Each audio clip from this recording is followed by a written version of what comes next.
So I've been living in the subdivision now for roughly 3 years, and recently in the last year, I've seen a lot of an increase in the health conditions, deterioration in our family. So I do have a toddler. He's 19 months old, and he has had an increase in skin infections, as well as ear infections. Okay. And that's also true for me. I'm pretty young, depending on who you ask. And so, I mean, I have had an increase in skin infections, ear infections, and in particular, yeast infections.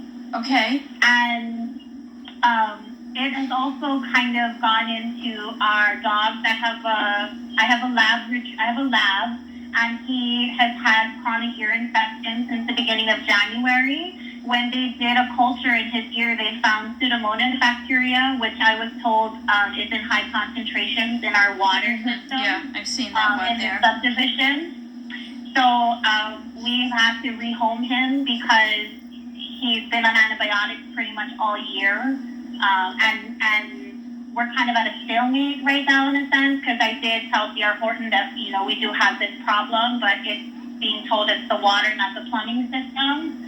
So we really don't know what to do anymore in the neighborhood, because it's such a basic human need to have clean water.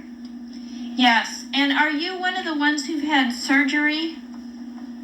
So I've never had surgery. Okay. I did have a C-section. Okay. And my C-section area has been red and inflamed, and has also had infections on it. So I had a C-section with my first daughter a very long time ago, and then I did have a recurrent C-section. And I have noticed over the past year that I've had an increase in redness, itching, pain, and swelling along my incision line.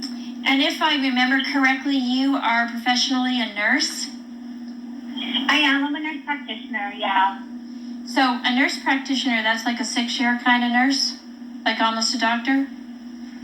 Almost. Okay, so... Almost, but not quite.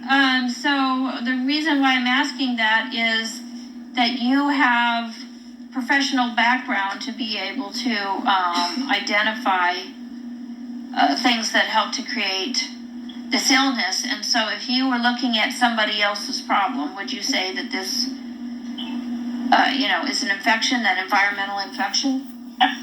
I would think so. And I think at this point, a lot of us as neighbors have the same kinds of infection. It seems that we have the same kind of skin infections, the same kind of yeast infections, ear infections. So it doesn't seem like it could be something that we're all hallucinating. And it would be difficult then to kind of not pinpoint that it would be our environment if a lot of our homes are having the same problems. And I do also have, the ickiness in our faucets, all of the faucets, our washing machine. It's just been a complete nightmare, to be honest. Well, I did go and meet with your neighborhood. I believe I met you there, yeah. And I was surprised with 2 days' notice of saying I was coming over, that there were 23 different people very willing to tell me their story. So that I would call that an activated and motivated neighborhood. So, yeah. I will be, standing by you guys as we work to find a solution. Yeah. Yeah, because it seems like a critically important health issue. And are you a first-time home buyer, if you want to say?